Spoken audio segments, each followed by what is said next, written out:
నమస్తే, welcome to YoYo TV. Telangana రాష్ట్రంలో Congress party అధికారంలోకి వచ్చి దాదాపుగా 27 నెలలు కంప్లీట్ అవుతుంది.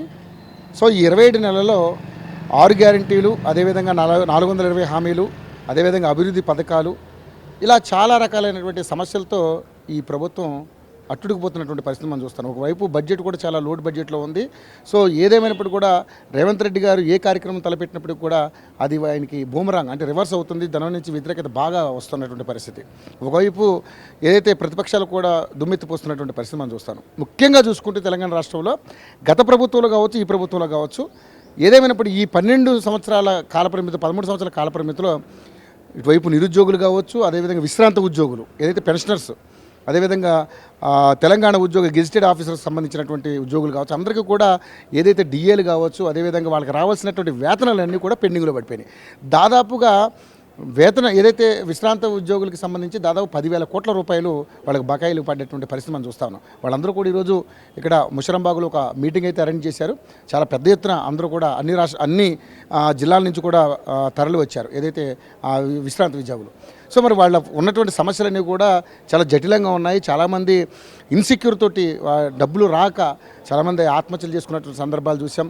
డబ్బులు లేక పిల్లల దగ్గర వాళ్ళని ఒక రూపాయి ఆశించలేక దాదాపుగా 35 సంవత్సరాలు ఏదైతే గవర్నమెంట్కి సేవలు చేసి ఈరోజు ఆ పరిస్థితికి వచ్చినటువంటి పరిస్థితి మనం చూస్తాం. సో వీళ్ళందరూ మనతో పాటు ఉన్నారు, వాళ్ళతో మాట్లాడదాం. మరి వాళ్ళ సమస్యలు ఏంటి, మరి ప్రభుత్వం సత్వరం వాళ్ళ సమస్యను తీర్చే విధంగా మరి వాళ్ళు ఏ విధంగా పోరాటం చేయబోతున్నారు అనేది వాళ్ళని అడిగి తెలుసుకుందాం. సార్ నమస్తే అండి. నమస్కారం అండి.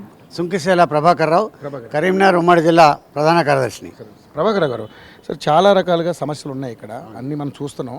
ఉద్యోగులు, నిరుద్యోగులు, అదేవిధంగా విశ్రాంత ఉద్యోగులు కూడా పాపం చాలా కష్టపడుతూ ఉన్నారు. దాదాపుగా 10,000 కోట్ల రూపాయలు పెండింగ్లు ఉన్నాయి. దాదాపు ఇప్పటివరకు 100 మంది కూడా ఆత్మహత్య చేసుకున్నారని చెప్పేసి మీరే పాపం చాలాసార్లు గగ్గోలు పెట్టడం జరిగింది. ఆల్రెడీ ధర్నాలో కూడా ఇందిరాపార్క్ దగ్గర ధర్నాలో కూడా మీరు పాల్గొన్నారు చాలా పెద్ద ఎత్తున.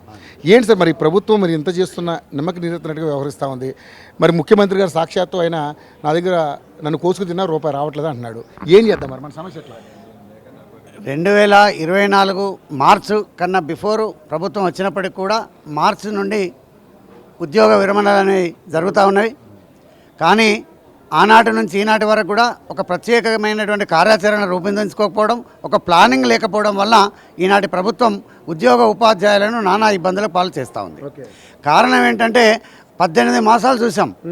18 మాసాలు వేచి చూసినప్పటికి కూడా రిటైర్మెంట్ ఎవ్రీ మంత్ ఒక 500, 600, 800 వరకు జరుగుతూ ఉన్నది. కానీ వారు కనీసం ఏ ఒక్క వ్యక్తికి కూడా ఒక నయా పైసా రూపాయలు ఇవ్వాలనే ఆలోచన లేకుండా కేవలం పెన్షన్ పేపర్ ఇస్తూ తనకు రావాల్సినటువంటి జీతంలో ఒక 40% పెన్షన్ ఇస్తూ మిగతా జీతాన్ని తగ్గించడం జరిగింది. కానీ తనకు రావాల్సినవి తాను దాచుకున్నటువంటి తన భవిష్యత్ తరాల కోసం, భవిష్యత్తు కొరకు, తన అవసరాల కోసం ఆఫ్టర్ రిటైర్మెంటు ఉపయోగపడుతుందని ప్రభుత్వ నిబంధనల మేరకు తాను నెలవారీగా తన జీతంలో దాచుకున్నాడు. ఒకరోజు తినక తక్కువ ఖర్చులు పెట్టుకొని తన పిల్లల పెళ్ళిళ్ళ కొరకు, తల్లిదండ్రుల సంక్షేమం కొరకు, తన కుటుంబానికి ఒక ఇల్లు కట్టుకోవాలని, కనీస పిల్లల చదువుల కొరకని కొంత డబ్బును కూడబెట్టుకుంటాం. అందులో ఒకటి జీపీఎఫ్లో ప్రభుత్వం ఏమని పెట్టిందంటే ఒక నిబంధన పెట్టింది, 6.25% నీ జీతంలో మినహాయించుకొని ఎవ్రీ మంత్ జమ చేయమని. అదేవిధంగా టీహెచ్ఎల్ఐ ఒక 6 స్లాబులలో జమ చేసుకోమన్నది. మరి మా డబ్బులు టీహెచ్ఎల్ఐ అయితేనేమి, గ్రూప్ ఇన్సూరెన్స్ అయితేమి, జీపీఎఫ్లో అయితేమి ప్రభుత్వ నిబంధన మేరకు ప్రభుత్వేతర సంస్థల్లో దాచుకుంటే భద్రత ఉండదని ప్రభుత్వ ఆధీనంలో ఉన్న సంస్థల్లో దాచుకున్నాం. అది ప్రభుత్వ నిబంధన మేరకు. కానీ ఈనాటి వరకు కూడా మేము దాచుకున్న డబ్బులు రిటైర్ అయితే తెల్లవారే ఇస్తారు అనేది ఒక నమ్మకం ఉండే. నాకు తెలిసి నేను పుట్టినప్పటి నుంచి కూడా ఏ ప్రభుత్వం కూడా ఇలాంటి బకాయిలు ఉంచినటువంటి ప్రభుత్వం నాకు తెలిసి ఉండదు. గత ప్రభుత్వంలో కూడా ఇట్లాంటి ఏం జరగదండి. ఏ ప్రభుత్వం కూడా ఇంతవరకు ఉపాధ్యాయ ఉద్యోగులు విరమణ అయితే వెంటనే 1 మంత్ లోపల 15 రోజులలో ఇచ్చేవాళ్ళు. కానీ మేము కూడా అట్లా ఇస్తారనుకోని చెప్పి దాచుకుంటే ప్రభుత్వం దగ్గర మా అవసరాలకు ఉపయోగపడతాయి అనుకుంటే మేము రిటైర్ అయినాడు ప్రభుత్వం కూడా చెప్పింది, వారి మేనిఫెస్టోలు కూడా పెట్టిండ్రు, రాగానే పిఆర్సీ ఇస్తాము, రాగానే డిఎల్ ఇచ్చేస్తాము, ఉద్యోగులను మేము బాగా చూసుకుంటామని చెప్పినటువంటి దాంట్లో బాగా అంటే బాగా చూసుకుంటాం అనుకున్నాం. ఇట్లా బాగా చూసుకుంటారనే విషయం మాకు తెలియదు నిజానికి. ఇప్పుడు ఏం బాగా చూసుకుంటున్నారంటే 25 మాసాలు అవుతుంది మేము రిటైర్ అయ్యి, ఒక్క అనా పైసా ఇవ్వకుండా మేము దాచుకున్న డబ్బులు మాకు ఇవ్వడం లేదు. ఇవ్వకపోవడం వల్ల మాకు హెల్త్ కార్డులు కూడా ఉపయోగపడతలేవు. ఆ హెల్త్ కార్డులు ఉపయోగపడకపోవడం వల్ల ఆర్థికంగా మేము డబ్బులు పెట్టుకుంటే రియంబర్స్మెంట్ ఉంటుంది, దానికి డబ్బులు పెట్టుకోవడం వల్ల ఆర్థికంగా చితికిపోతా ఉన్నాం. రావాల్సిన డబ్బులు రాలేదు, జీతంలోనేమో 60% తగ్గిపోయింది. మరి ఇలా మార్చి నుండి నేటి వరకు ఒక 25,000 మంది పైసలకు రిటైర్ అయ్యారు. కానీ ఆనాడు పరిస్థితుల్లో పిల్లల పెళ్లి చేయాలనుకొని ఓ 20 తులాలు 10 తులాలు బంగారం పెడతాననుకునే సందర్భంలో ఆనాడు 70,000 ఉండే, ఇవాళ 1,50,000 పైసలకు ఉంది. మరి మా డబ్బులు మాకు ఇచ్చినా కూడా ఆనాడు 20 తులాలు వచ్చేది, ఇవాళ 10 తులాలు కూడా రాదు. ఆర్థికంగా మమ్మల్ని ఆ రకంగా కూడా ఇబ్బంది పెడతా ఉన్నారు. మరి ప్రభుత్వానికి మేము సేవ చేసినటువంటి వాళ్ళం, అంటే ప్రభుత్వ పథకాలను మేము ప్రజలకు చేరవేయడంలో ఒక సమన్వయకర్తగా మధ్యవర్తిగా పనిచేస్తాం.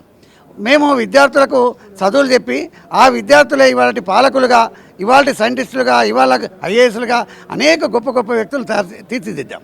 ఈ తెలంగాణ ప్రజలకి ఉపయోగపడే రీతిలో మేము చేసినటువంటి సేవలు ఇవాళ ఎందుకు గుర్తించట్లేదో, ఆ ప్రభుత్వ పెద్దలకు ఎందుకు ఈ మనసు రావట్లేదో అర్థం కావట్లేదు. నిజంగా మేము ఈ కాంగ్రెస్ ప్రభుత్వం వస్తే మా అందరికి కూడా ఎంతో మంచి జరుగుతున్న ఆశతో రాత్రి 12 గంటల వరకు మా ఉద్యోగ ఉపాధ్యాయులు లైన్ కట్టి ఓటేశారు. అలా చేసినటువంటి మా ఉద్యోగ ఉపాధ్యాయులకు ఇలాంటి ఇబ్బందులు పాలు చేస్తారని కలలో కూడా మా వాళ్ళు ఊహించలేదు. గత ప్రభుత్వంలో మీకు అన్ని కరెక్ట్గా వచ్చినాయండి? మాకు రావాల్సినవి ఇచ్చారు, ఇంకా మా కోరికలు కొన్ని ఉంటాయి, కొన్ని ఆగిపోయినాయి. కానీ డిఏలో 5 ఉంటే గత ప్రభుత్వంలో 3 ఆగినాయి, ఈ ప్రభుత్వంలో 2 ఆగినాయి. గత ప్రభుత్వంలో 3 ఆగినాయి. ఎలక్షన్ కన్నా వారం రోజుల ముందు 2 ఇస్తామని కూడా వాళ్ళు చెప్తే ఆనాటి ఎలక్షన్ కమిషన్తో ఆపిచ్చారు. వెంటనే రాగానే మేనిఫెస్టోలో వెంటనే ఫస్ట్ సంతకం పెడతానన్నటువంటి ప్రభుత్వం సీట్లో కూర్చున్నారు, కానీ మమ్మల్ని మరిచారు. మరి మేము ఏదో తెలంగాణేతర ప్రజలం కాదు, ఉద్యోగులంటే తెలంగాణ ప్రజల్లో భాగమేనని మర్చిపోవడం అనేది దురదృష్టకరం. మేము కూడా ఓటర్లమే, ప్రజలు ఉద్యోగులు వేరు కాదు. ప్రజలతో మమేకమై పనిచేసినటువంటి ఉద్యోగులుగా మేము కూడా ఓటు హక్కు కలిగి ఉన్న వాళ్ళం. సంక్షేమ పథకాలు వాళ్ళకి అందించడంలో మాకు ఎలాంటి అభ్యంతరం లేదు. కానీ అవసరం లేని వారికి ఉచితాలు ఇస్తూ అవసరమైన వాళ్ళు దాచుకున్నటువంటి డబ్బులు ఇవ్వకపోవడం నిజానికి మానసిక క్షోభకు గురి చేస్తూ ఉంది.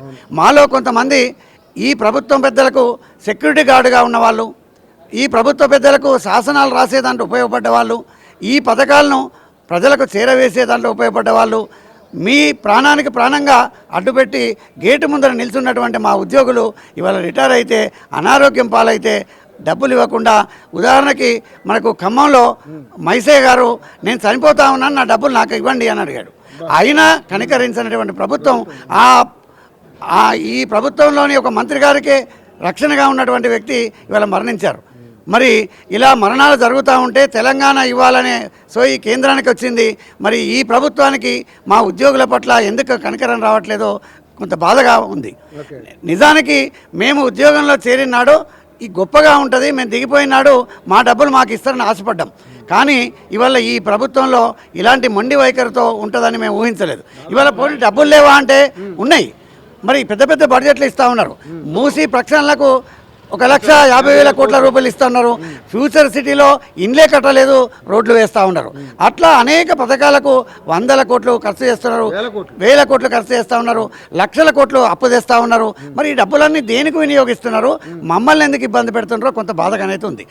మాకు దాదాపుగా 18,500 కోట్ల రూపాయలేమో తెలంగాణ రాష్ట్రానికి వచ్చే ఆదాయం.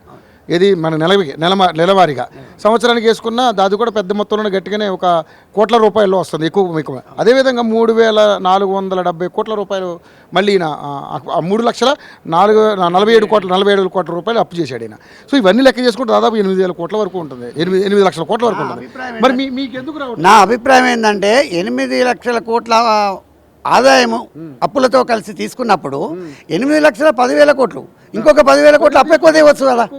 మమ్మల్ని ఎందుకు ఇబ్బంది పెడుతున్నట్టు 3,40,000 కోట్లు అప్పు తీసుకొచ్చినప్పుడు 3,57,000 కోట్లు తీసుకురావడంలో అభ్యంతరం ఏంటి? మరి మా పట్ల కానీ ఇక్కడ ఇంకోటి ప్రభుత్వం ఒక జనాల్లోకి ఒక ఒక ఒక పదం ఒక అంటే ఒక రకమైనటువంటి పదాన్ని తీసుకెళ్తుంది. ఏంటి 700 కోట్లు ఇచ్చాం, 700 కోట్లు బడ్జెట్ రిలీజ్ చేసామని. 700 కోట్లు అనే అంశాన్ని ప్రజలకి చూపిస్తుంది. ఏది ఆ విశ్రాంతి ఉద్యోగులు 700 కోట్లు ఇస్తారు 700 అంటే జనం ఏమనుకుంటారు 700 కోట్ల రూపాయలు అమ్మో అనే ఫీలింగ్ తీసుకొస్తుంది. కానీ మీకు ఇవ్వాల్సింది 10,000 కోట్ల రూపాయలు. కానీ ఇలా కన్ఫ్యూజ్ చేస్తున్నారు జనాలు. ఏ విధంగా చూస్తారు? దీనిపైన నా అభిప్రాయం ఏంటంటే, మేము రిటైర్ అయినటువంటి ఉద్యోగులుగా 25,000 మందికి 40% ఇస్తూ 60% జీతం తగ్గించారు. ఆ జీతమే 2,000 కోట్లు అవుతుంది.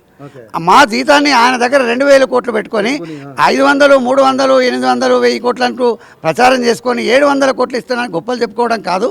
700 కోట్లు ఎవరి ఇంట్లోకి వెళ్ళి ఇస్తలేరు. ఈ ప్రభుత్వ ఆదాయం నుండి మేము చేసిన కృషి ఫలితంగా వచ్చినటువంటి ఆదాయం నుంచే మాకు ఇస్తున్నారు జీతభత్యాలు. ఈ జీతభత్యాల్లో మాకు తగ్గించిన అమౌంట్ మాకు ఇచ్చినా కూడా 2,000 కోట్లు ఎవరీ మంత్ మిగులుతూ ఉంది. మరి ఆ డబ్బులు మాకు ఇవ్వకుండా ఇవాళ ఉచిత బస్సు ఎవరు అడిగినరండి? నిజానికి ఉచిత బస్సు ఎవరికి ఇవ్వాలి? ప్రతి ఒక్కరికి ఇస్తూ ఉన్నారు. నీకు ఉచిత బస్సు అందరు అడగలే. నిజానికి బీదస్తులకు ఏ ఉచితం ఇచ్చినా మేము స్వాగతిస్తాం. కానీ అవసరం లేని ఉచితాలు పెడుతూ ఈ రాష్ట్రాన్ని దివాలా తీసే పరిస్థితి తీసుకురావద్దని, మా డబ్బులు మాకు దాచుకున్న డబ్బులు మాకు ఇవ్వమని కోరుతున్నాం. ఇంకొకటి ఏంటంటే, ఇప్పుడు అసెంబ్లీలో మొన్న ఈ మధ్యలోనే ఒక జీవో తీసుకొచ్చారు. తల్లిదండ్రులను సంరక్షించినటువంటి ఉద్యోగులు కనుక ఎవరైనా ఉంటే తన జీతంలో 15% కట్ చేసి ఆ తల్లిదండ్రులకు సంరక్షణ కొరకు ఇస్తానని ఒక జీవో పాస్ చేశారు. చాలా ధన్యవాదాలు. ఎందుకంటే మంచి తీసుకుంటే మనం మంచి అభినందించాల్సింది. కానీ మరి మా దాచుకున్న డబ్బులు మాకు ఇవ్వకపోతే ఈ ప్రభుత్వ పెద్దలను మేము ఎవరిని అడగాలి? ఎవరు రక్షణ కల్పించాలి? మాకు ఉద్యోగులకు రక్షణ కల్పించాల్సిన బాధ్యత కూడా ఈ ప్రభుత్వాందే కదా. ఇవ్వనందుకు ఎవరిని అడగాలి, ఎవరిని శిక్షించాలో ఈ ప్రభుత్వ పెద్దలే చెప్పాలి. మరి